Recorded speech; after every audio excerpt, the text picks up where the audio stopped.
So yan, magandang araw ulit sa inyo mga kamaster, no? Mag-share tayo ulit ng ating konting kaalaman. So mga kamaster, meron tayo dalawang capacitor dito. Isang NG, isang good, no? Not good, good. So ngayon, ipapakita ko lang sa inyo mga kamaster kung paano ba mag-tester ng capacitor. Pero bago tayo mag-umpisa, bigyan ko muna kayo ng mga ilang palatandaan na capacitor ay sira na. Kahit na wala kayong gamit na tester, no? Example na natin tong NG. So, isa sa mga palatandaan na sira ng capacitor ay yung merong leak dito sa ibabaw. Meron siyang leak dyan na parang acid, no? Nagli-leak siya dyan at dito sa ilalim. So, isa yan sa mga palatandaan na sira na si capacitor. Pangalawa, mga kamaster, si capacitor ay bloated. Bloated siya dito. Yung hindi na siya square, katulad nito square type, no? Bloated na siya. Pati yung mga capacitor na aircon, yung bilog na silver. So yun, same lang naman lahat ng capacitor eh. Kapag sira na, no? Isa lang yung mga palatandaan nila. May leak, bloated, at isa pa, yung may crack, no? May crack na siya dito. So yun, isa yun sa mga palatandaan na sira na si capacitor. Pero paano naman katulad nito? So maganda pa yung kanyang pagka-square, hindi siya bloated, wala siyang leak, wala siyang crack. So paano natin siya malalaman na ay sira na o kailangan ng palitan? Siyempre, kailangan na natin gumamit ng tester dyan. Kahit normal na tester, pwede naman gamitin digital, analog, or etong aking clamp meter, meron siyang capacitance meter. So yan. So, mas maganda makabili kayo ng ganitong tester, pan-tester ng mga capacitor, no? Para walang doubt na sira na yung capacitor. So, ngayon, mga kamaster, tetesterin natin si capacitor, no? So, ikakat lang natin yan dito. Ikakat lang natin yung terminal. Ops, nga pala mga kamaster, no? Bago kayo mag-tester, nakalimutan ko. Baka kasi yung pagte-tester nyo ay biglaan. Example, kakagaling lang sa electric fan. Yung electric fan, kakagaling lang sa pagkakasaksak, no? Kukutin nyo kagad si capacitor, tapos te-testerin kagad. Mali po yun, no, mga master. Bago nyo po testerin si capacitor, make sure na na-discharge nyo na po siya. Kasi ang capacitor po ay nag-i-stored ng electricity. Nag-charge po siya ng electricity. So means, meron po siyang kuryente sa loob niya kahit na wala na po siyang supply. So para mawala yung mga kamaster, i-discharge natin yan. Ang pag-discharge niya mga kamaster, yung dalawang terminal, ipag-short nyo lang po yan ng ilang segundo. So yan. Ito sample lamang po, no? Kaya ako kinamay. Pero hanggat maaari, pag mag-discharge kayo ng capacitor, gumamit po kayo ng tools. No? So yan. I-discharge nyo muna yan, mga ilang segundo, tapos okay na po yan. At mga kamaster, kung ang inyong tester ay mayroong capacitance meter, tapos gagamitin nyo sa capacitor na mayroong charge, so possible na masira po yan. Kaya doble ingat kapag umahawak ng capacitor. So ngayon mga kamaster, i-check natin yung capacitor na to kung gumagaan na pa ba. Pero sabi ko nga, engine na po ito. Papakita ko lang sa inyo kung paano ba mag-tester ng capacitor. So yan mga kamaster, no? Ganyan lamang po. Wala pang polarity yan. Ang capacitor po ay walang polarity. Kahit saan dyan terminal na yan, ay pwede nyo pong testerin. So medyo nabubulol tayo kasi wala pa tayong meriente. So yan mga kamaster, no? Tingnan natin yung tester natin.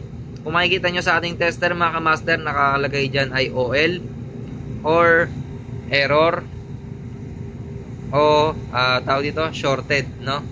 So ang capacitor na to ay shorted na. So karamihan naman sa mga electronics component, kapag shorted, automatic sira na po yan. Pag nawalan ng value, so automatic sira na po yan. Tulad nito, OL na po siya, no? So yan, ganyan lamang po mag-check ng capacitor. So ngayon, ipapakita ko naman sa inyo yung capacitor na ito, bago pa po ito. So i-check natin kung mariread ba natin yung kanyang value. So yan, kakagat lang natin dito mga kamaster, magkabilang terminal. So yan, nakagat na natin. So makita natin.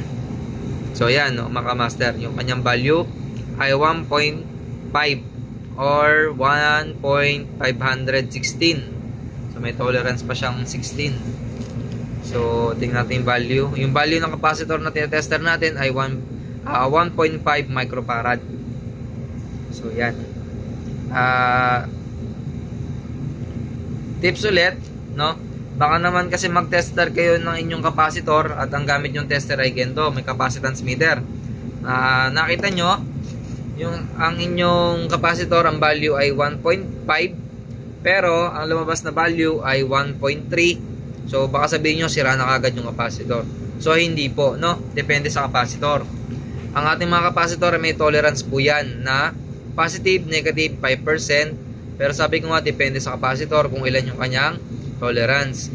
Meaning, kapag po ang capacitor niya ay bumaba ng 1.3, 1.4, pero ang kanyang value ay 1.5, so okay pa po yun. Wag lang mag 0.9 or 1.2, 1.1, so medyo mababa na po yun. Papunta na yun sa pasira na yung inyong capacitor. So yan po yung ibig sabihin ng nasa gilid nyan. Yan positive, negative, 5%. Yan po ay tolerance. So kung si capacitor naman ay 1.7, so yan, goods pa po yun, no? So yan yung mga tatandaan natin sa capacitor. So pare-pares naman ng capacitor, may mga tolerance po yan lahat. So yan mga kamaster. Balikan ko lang yung sinabi ko kanina na walang ang mga capacitor ay walang tawag dito, polarity. So meron naman pong ibang capacitor na may polarity. Anong tawag doon? Electrolyte capacitor yata yun, yung mga nasa sa mga electronics. So meron yung positive, negative, no? So yun, may polarity yun. Isa pa, yung sa mga capacitor ng window type aircon, kadalasan yung capacitor nun ay isa lang. Yung capacitor para sa compressor, capacitor para sa fan ay isa lamang po, no? Pero yung kanyang terminal ay tatlo. So sa tatlong yon, may mga tagging po yon na herm, fan, at saka compressor. So ang common doon si herm. So ano ba meaning nung dito? Ng common. So ibig sabihin, yung isang linya nakababad lang po yan doon sa herm. Tapos yung isang linya naman, yun lang po yung magpapalit-palit. So ibig sabihin, kung tetesterin nyo si fan, doon niya sa fan, tapos herm. Tapos kung si compressor naman yung ang inyong tetesterin, si herm kasama naman yung terminal ng compressor. So yun po, no. So wala kasi akong sample nun eh. Wala akong capacitor na ganon. So pero kung sa residential, may encounter nyo po yan. So yun, sa mga nagdi-DIY mga kamaster, no, lagi tatandaan yung safety. So tatandaan nyo na bago mag-check ng capacitor o mag-tester or maghawak ng capacitor, make sure na discharge na yung ating capacitor para safe tayo. So yun mga kamaster, sana ay may natutunan kayo ulit sa ating video tutorial. So sa mga sumusuporta, maraming salamat po. At like, share, message lang po kayo sa akin. At tutulong tayo hanggat kaya natin, no? So yan, maraming salamat po mga kamaster. Thank you po.